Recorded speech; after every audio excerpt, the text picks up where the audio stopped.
hormati, jadi saya mohon izin sekali lagi di sini untuk bisa memberikan gambaran kepada Ibu Bapak sekalian yang harapannya sekali lagi nanti semuanya jadi jelas, kira-kira begitu. Baik, Ibu Bapak yang saya hormati, yang pertama ingin saya sampaikan adalah sebetulnya kalau kita bicara seleksi masuk perguruan tinggi tahun 2022 itu kira-kira seperti apa. Dan termasuk secara umum di awal saya akan menyampaikan sebetulnya apa sih bedanya penerimaan mahasiswa baru PTN tahun 2021 dan tahun 2022. Ibu Bapak yang saya hormati, kalau kita melihat sekali lagi apa perbedaannya, ya. Jadi pertama, lembaga yang menyelenggarakan LTMPT itu masih tetap di tahun 2022 masih tetap LTMPT yang menyelenggarakan. Nanti kita lihat fungsinya apa LTMPT dan tujuannya apa. Kemudian yang jalur SNMPTN, baik itu PDSS maupun SNMPTN pendaftarannya itu masih tetap. Jadi nanti kita lihat bagaimana mengisi PDSS, kemudian termasuk adik-adik yang eligible nanti mendaftar SNMPTN-nya seperti apa, tapi prinsipnya masih sama dengan tahun 2021. Kemudian yang berikutnya UTBK, sekali lagi juga masih sama, masih tetap. Nah, jadi kita memiliki nanti pusat-pusat UTBK, adik-adik bisa mendaftar di lokasi terdekat, kira-kira seperti itu. Kemudian kalau dari jadwal UTBK-nya ya pasti sedikit berubah, artinya kita sesuaikan dengan tahun 2022 itu liburnya dan sebagainya, nanti kita lihat bersama. Kemudian yang jalur SBMPTN, ini sekali lagi UTBK SBMPTN itu ada tambahan materi tes. Jadi materinya apa nanti kita lihat bersama.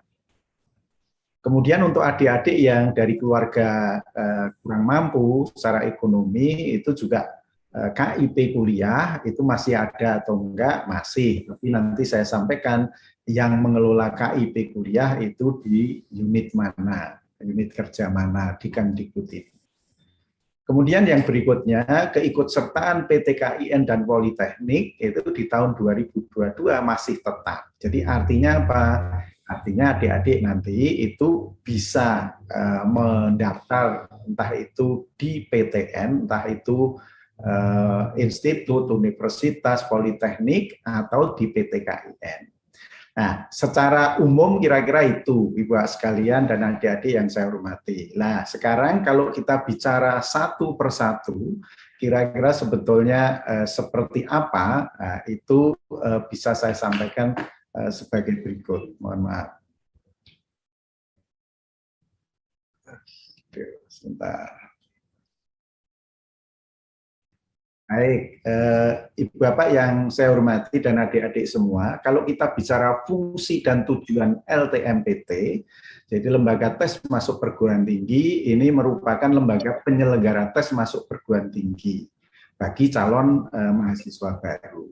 Kemudian kalau kita lihat fungsinya, jadi LTMPT, lembaga tes masuk perguruan tinggi itu mengelola dan mengolah data calon mahasiswa untuk bahan seleksi jalur SNMPTN dan SBMPTN oleh para rektor PTN. Jadi artinya kita sekarang sudah ada 126 yang tergabung. Jadi tadi sudah saya sampaikan ada Poltek, ada institut, universitas, PTKIN.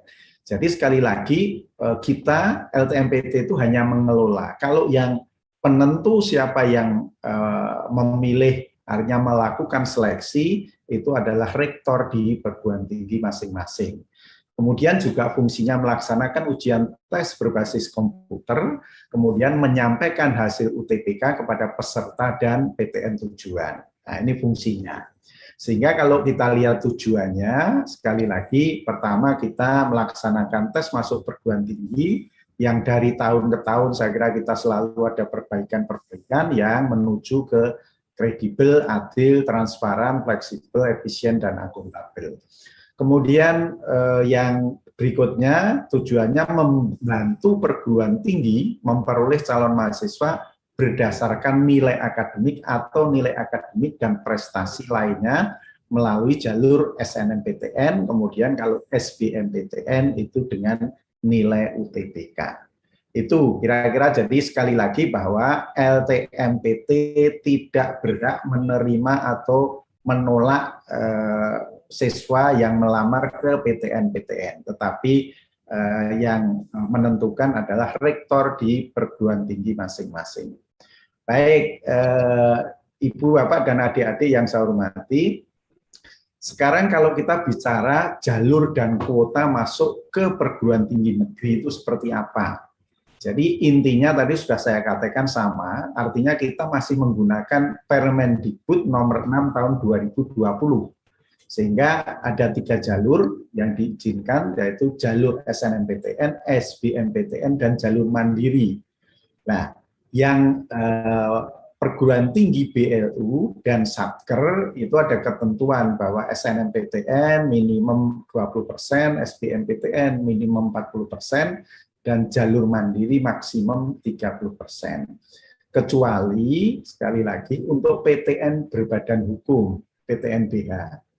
Nah, itu ada diskresi dari Permen tersebut, bahwa SBMPTN minimal 30% dan seleksi mandiri maksimum 50%. Ini khusus untuk perguruan tinggi berbadan hukum. Sekarang sudah ada 14 atau berapa, termasuk misalkan UI, UGM, UPS, UNER, UNPAD, ITB, UPI, dan sebagainya. Oke, baik, Ibu, Bapak, dan adik-adik yang saya hormati. Sekarang kalau kebijakan LTMPT itu seperti apa kaitannya dengan proses awal untuk mendaftar di SNMPTN maupun SBMPTN. Jadi intinya kebijakan single sign-on itu masih kita terapkan.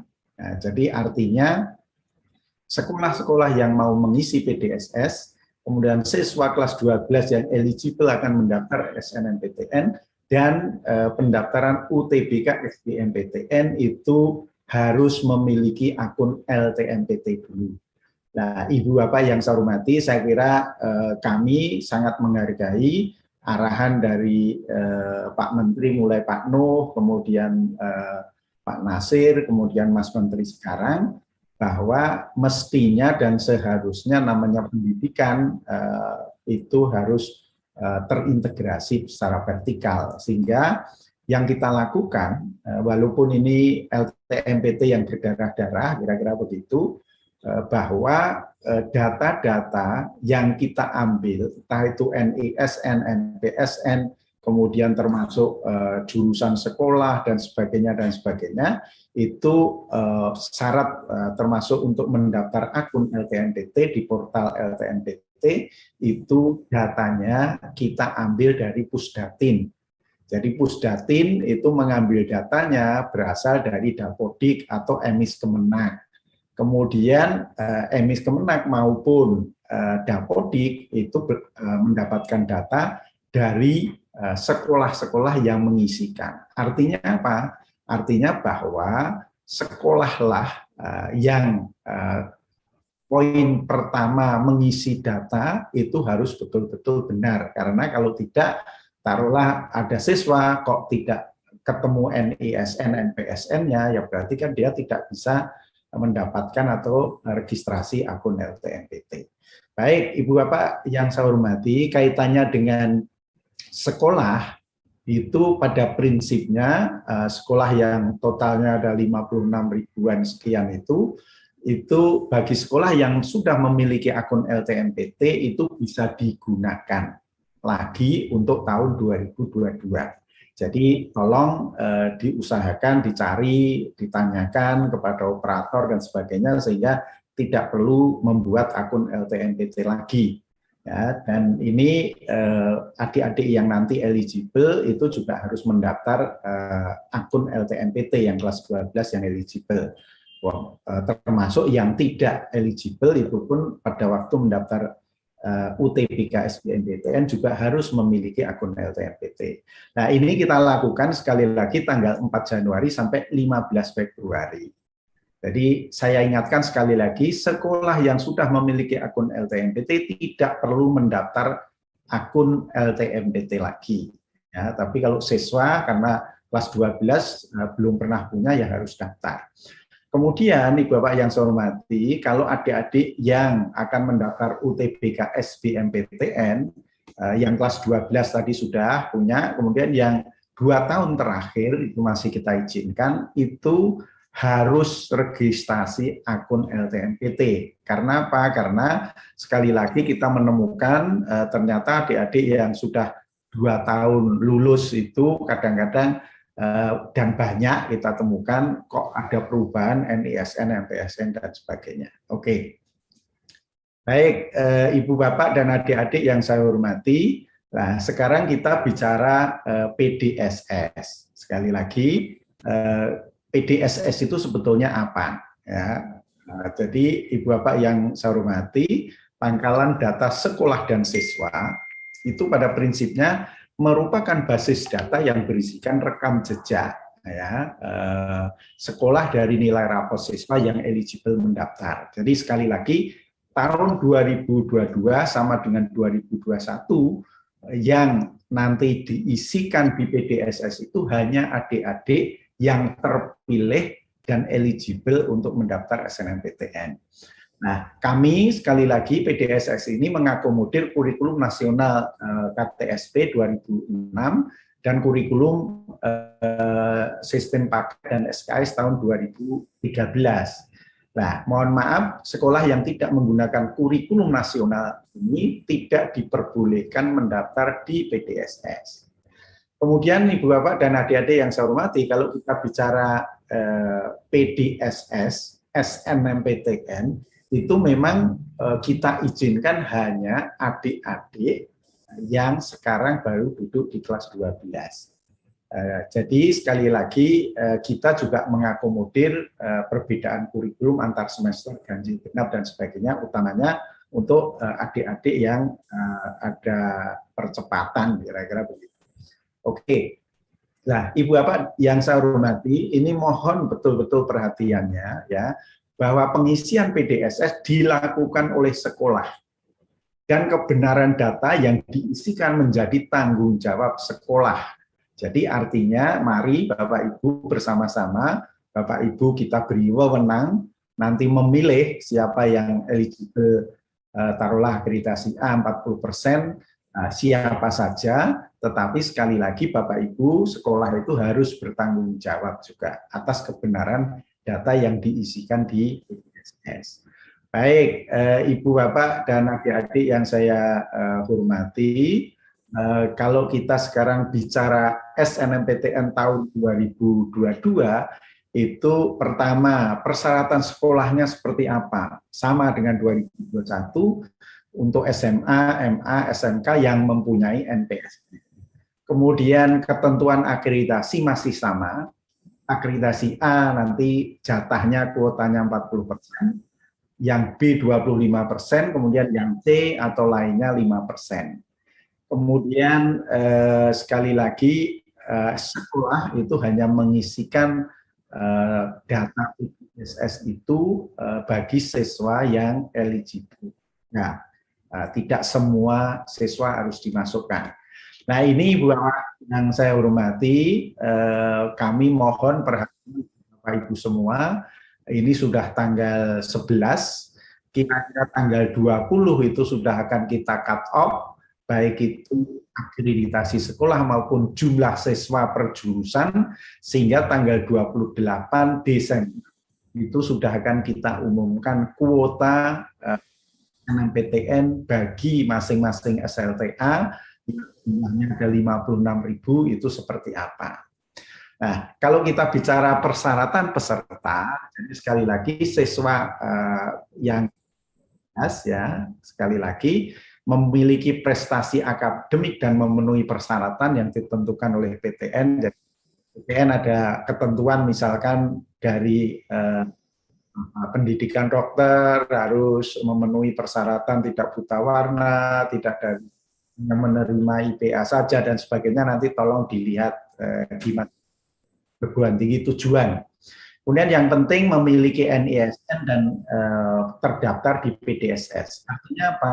Adik-adik yang mau mendaftar SNMPTN datanya harus ada di PDSS dulu, sehingga tidak ada di situ berarti Anda tidak dinominasikan oleh sekolah bahwa Anda untuk mendaftar PDSS.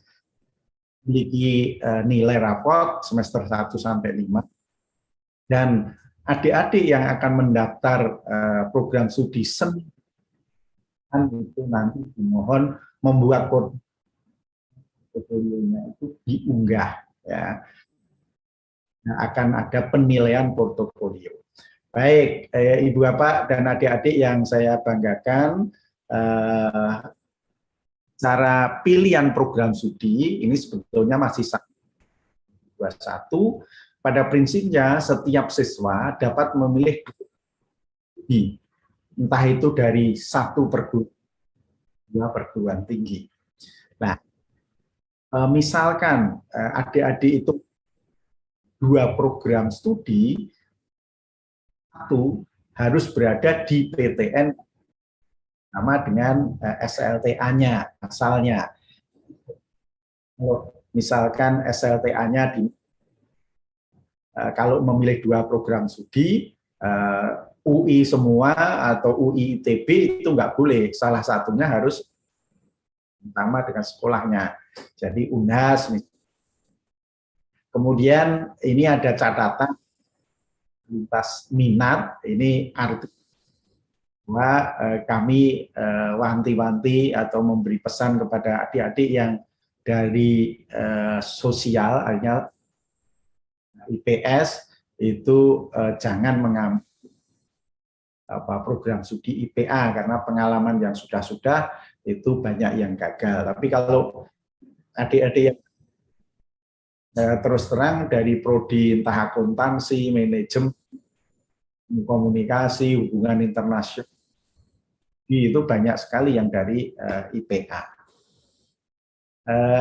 Ibu, Bapak yang sekarang kalau kita bicara tahapan pendaftaran SNMPTN 22. Jadi pada prinsipnya ada sampai selesai nanti kita umumkan dan daftar ulang itu ada 12 tahap. Tapi intinya kita sekali lagi tanggal 28 Desember akan mengumumkan masing SLTA. Kemudian habis itu registrasi akun, belum mempunyai akun LTMPT dari siswa. Di sini juga bisa melihat data karena pada prinsipnya data itu kita ambil dari Dapodik yang itu sudah diisikan oleh sekolah. Kemudian setelah menentukan calon peserta SNMPTN siapa, kemudian siswanya mendaftar SNMPTN, kemudian memilih program sudah sampaikan, bagi yang memilih program studi seni dan seleksi, artinya perguruan tinggi melakukan seleksi, kemudian kita terakhir daftar ulang. Nah, adik semua, Bapak Ibu, memilih program studi betul-betul yang disenangi. Nah, 1 ya sudah, milih 1 saja nggak masalah, karena pilihan 2 kok tidak sama keluarnya kalau diterima akan daftar ulang, nah itu beritanya. Artinya yang sudah diterima di jalur SNMPTN mendaftar UTBK SBMPTN, akibatnya apa? Akibatnya tidak memiliki nilai besar perguruan mensyaratkan eh, diri itu harus mempunyai nilai UTBK. Kan berarti sampai ke jalur mandiri aja tidak bisa. Itu berarti ya sudah mau mungkin ke swasta dan sebagainya.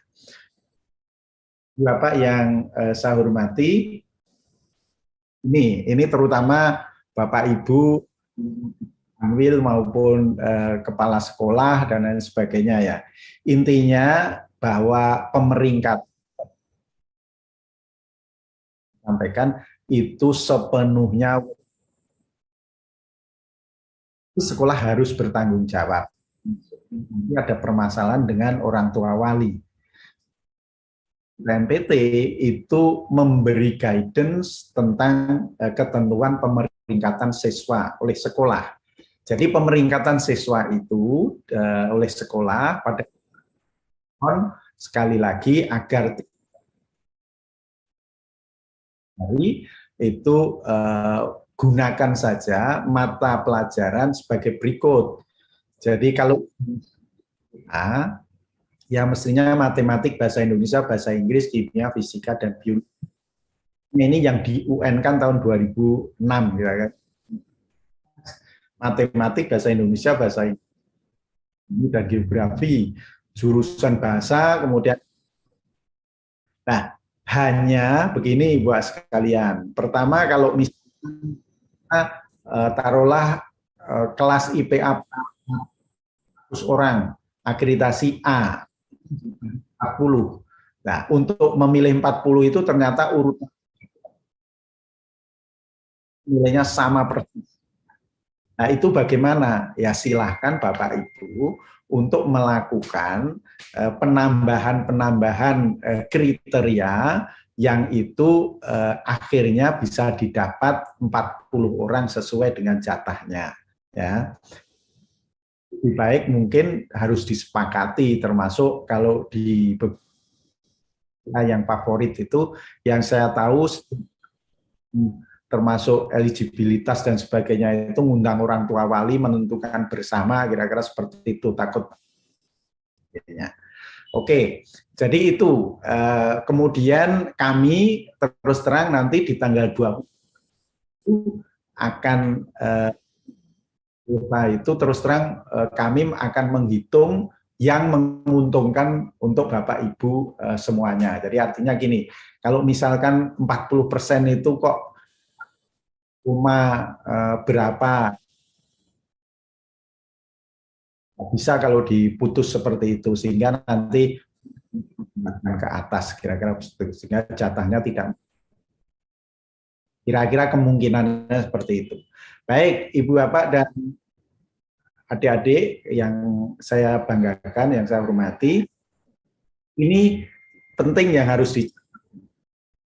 Jadi kalau kita sekali lagi mulai dari pembuatan akun LTMPT itu sudah kita mulai di tanggal 4 sampai 15 Februari. Artinya 4 Januari itu kemudian termasuk 28 kita sampaikan kuotanya, nanti ada masa sanggah kalau Bapak Ibu tidak dengan kuota yang kita launching. Kemudian Desember, kemudian kita launching kegiatan PMB ini sebetulnya bukan launching tapi pendaftaran pertama. Jadi pembukaan pendaftaran akun LTMPT itu di tanggal 4 Januari. Penetapan siswa eligible ini oleh sekolah dari 4 Januari sampai terakhirnya yang penting 8 Januari. Kemudian pengisian PDSS bagi siswa-siswa yang eligible oleh sekolah tadi mulai 8 Januari sampai 8 Februari kami mohon bantuan dan sedengan ada pilihan segera diisikan saja mendekati tanggal 8 Februari ya.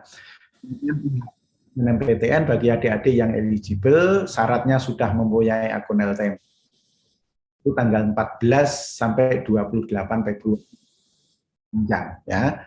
Kemudian pengumuman hasil SNMPTN itu dilakukan di tanggal 2022.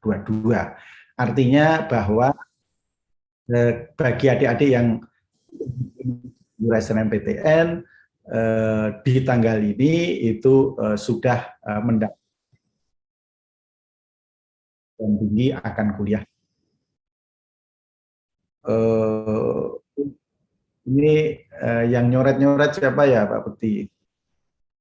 Baik, saya lanjutkan. Bapak yang saya hormati, kalau kita bicara SBMPTN. Jadi adik-adik, ibu bapak yang saya hormati, kalau kita bicara UTBK tahun, nah, jadi materi tesnya, jadi ada tambahan materi. Jadi ada tes potensi skolastik bahasa Inggris, kompetensi akademik, baik yang mengambil atau sosum. Kemudian metode tesnya masih sama dengan tahun kemarin dengan UTBK, kemudian itu masih kita izinkan. Kemudian pelaksanaan tes itu 2 gelombang, masing-masing sekali lagi setiap hari 2 sesi. Tapi intinya tes itu akan kita lakukan setelah UTBK itu sekali lagi sudah selesai, kemudian nanti baru mengikuti tes. Kemudian yang penting lagi bahwa setiap peserta bukan mengikuti tes 1 kali. Ya. Oke, kemudian hasil tes itu akan kita berikan kepada mohon maaf, bisa kita berikan setelah pengumuman ini masih menerapkan protokol kesehatan 19. Persis akan selesai kapan dan sebagainya. Nah, bulan Mei itu kita ya sudah kita terapkan saja.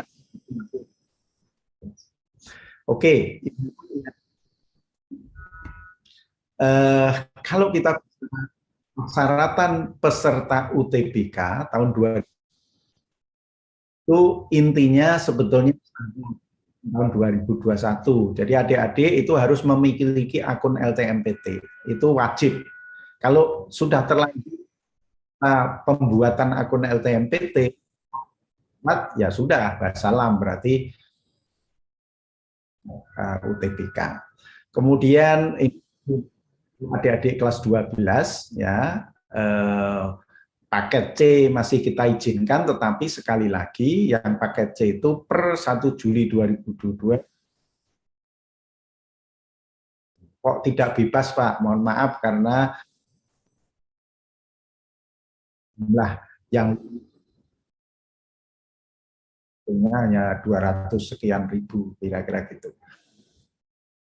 Komodir adik-adik SLTA dan sederajat yang sudah lulus 2 tahun satu dan ya masih kita umurnya 25 tahun pada 22. Kemudian saya kira persyaratan peserta yang intinya tergantung silahkan berarti kalau bahasa Inggris, TKA. Penting yang perlu saya hasil UTBK tahun 2022. 2022. Pak nilai bagus mengapa? Kemudian membayar biaya UTBK semoga lagi masih seperti tahun kita sekarang posisi masih menunggu Allah masih ada. Jadi mulai tahun 2000 berapa 2012 itu nggak ada kenaikan, itu udah luar biasa.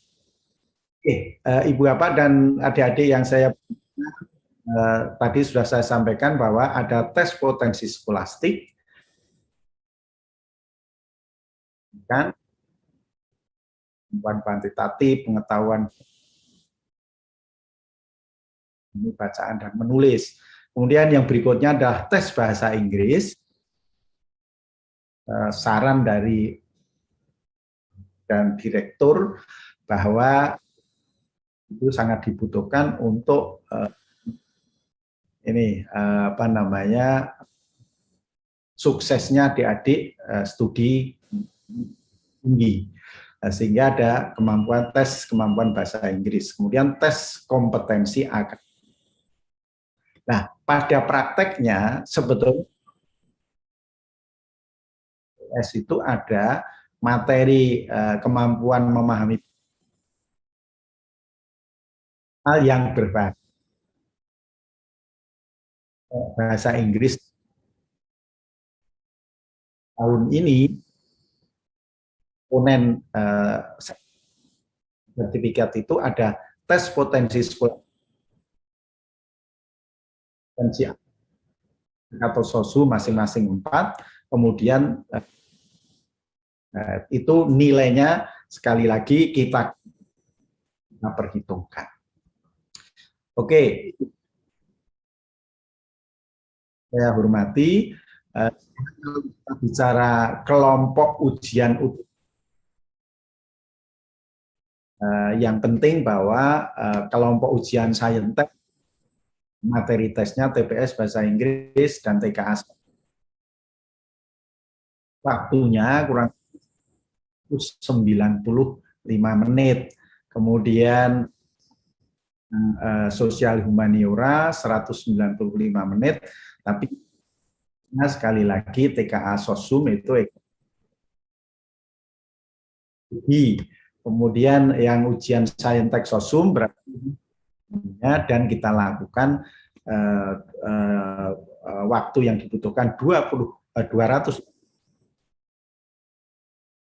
kan kira-kira seperti itu. Baik. Dan adik-adik yang saya hormati, sekarang kami mohon dengan sangat seperti apa itu mohon dicatat di UTBK itu nanti. Jadi yang pertama registrasi, kemudian melakukan login portal LTMPT, verifikasi dan validasi data. Jadi nanti intinya data di Pusdatin itu kita ambil yang dibutuhkan saja. Selanjutnya memilih menu pendaftaran UTBK, membayar di bank. Kita mitra kita ada Mandiri, BNI, BTN, jadi pendaftaran UTBK untuk mencetak kartu peserta UTBK. Ya, yang perlu kami mengikuti UTBK bagi adik-adik yang lulusan 2 tahun terakhir. Kemudian adik-adik yang S12 itu yang penting membawa surat keterangan identitas pelajar dari sekolah, itu juga sudah cukup. Tunanetra. Tapi paling tidak mohon bantuan Bapak Ibu bahwa adik-adik yang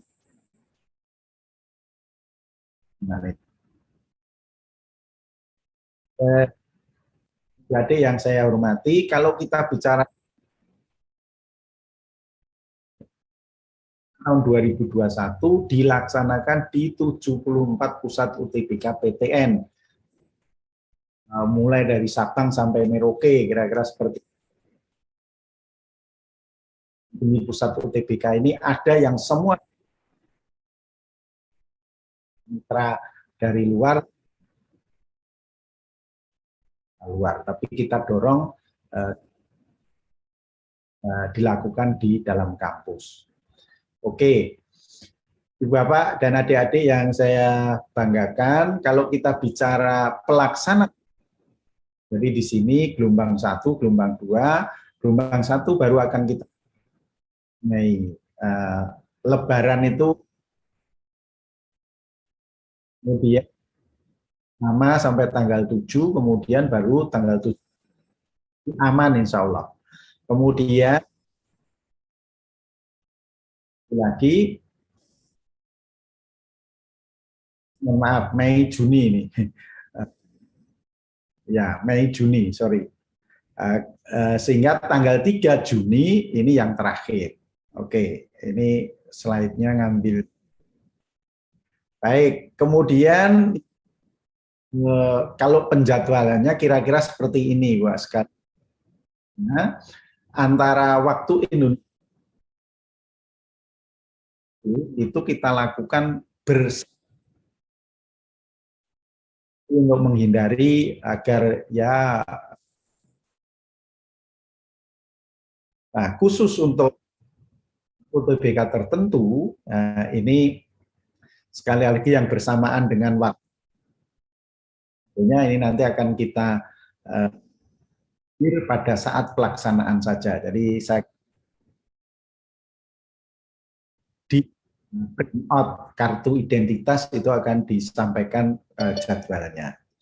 Oke, kemudian kalau kita bicara di campuran, nah itu kita lakukan sekali lagi waktu tertentu, ya ini hanya hari tertentu kita ambil, sehingga pagi itu TPS dan TKA, kemudian TKA Saintek, kemudian siangnya itu TKA Soshum. Nah, ini yang mengambil campuran.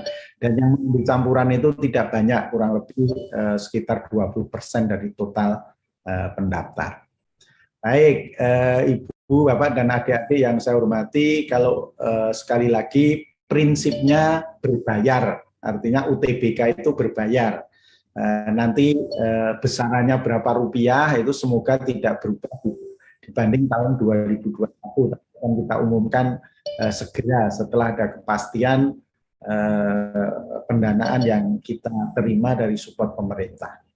Oke, Ibu Bapak dan adik-adik yang saya banggakan, sekarang kalau kita bicara SBMPTN, itu sekali lagi ketentuan SBMPTN tadi sudah saya sampaikan, tahun 2000, lulusan 2022, 2021,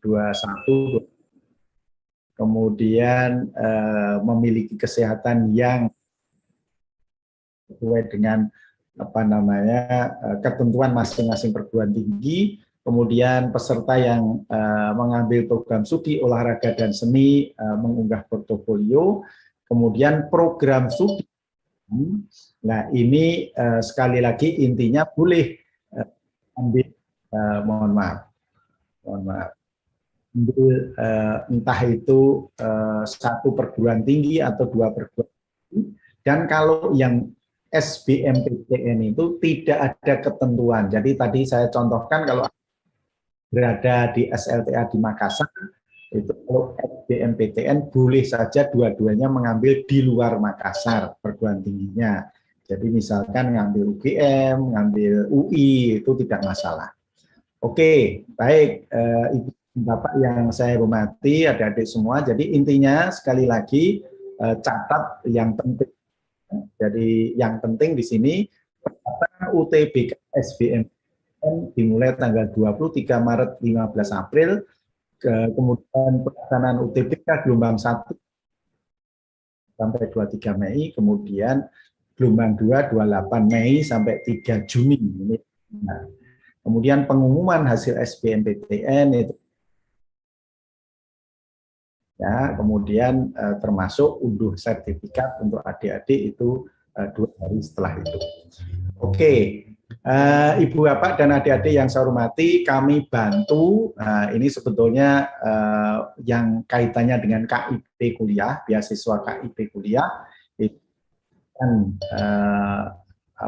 di LTMPT, tapi ada di Puslapdik. Jadi lagi, siswa pendaftar dari keluarga kurang mampu secara ekonomi dapat mengajukan bantuan biaya pendidikan skema Kartu Indonesia Pintar Kuliah.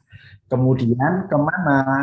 Kalau Ibu Bapak ingin mendapatkan informasi, kalau yang dari sekali lagi sekolah-sekolah di bawah Dikbud, itu ada di Labdik, jadi artinya Pusat Layanan Pembiayaan Pendidikan, ini webnya. Kemudian untuk adik-adik yang di bawah SLTA-nya Kemenak, itu bisa mendapatkan informasi secara utuh di Kemenak. Baik, Ibu Bapak dan adik-adik yang saya hormati, saya kira intinya itu pesan terakhir saya adalah kami lembaga tes masuk perguruan, kami punya kantor ada di Gedung D lantai 2, Ristek, Jalan Pintu 1 Senayan, Jakarta Pusat. Kemudian kita punya website, kita punya Facebook, Instagram, dan sebagainya. Tetapi intinya kami mohon dengan sangat Bapak Ibu mendapatkan informasi dari sumber resmi LTMPT. Jadi saya sudah bicara dengan teman-teman, sekarang baik flyer maupun PPT ataupun informasi apapun itu sebaiknya kita beri barcode yang itu betul itu sumbernya asli dari LTMPT. Baik, Bu Iit, saya kira ini yang bisa saya sampaikan. Sekali lagi kami mengucapkan terima kasih atas perhatian Ibu semuanya dan semoga dengan informasi yang kami sampaikan dari LTMPT ini sudah membuat bahwa tahun 2022 itu sudah akan mulai persiapan penerimaan mahasiswa baru. Terima kasih, kurang lebihnya mohon maaf.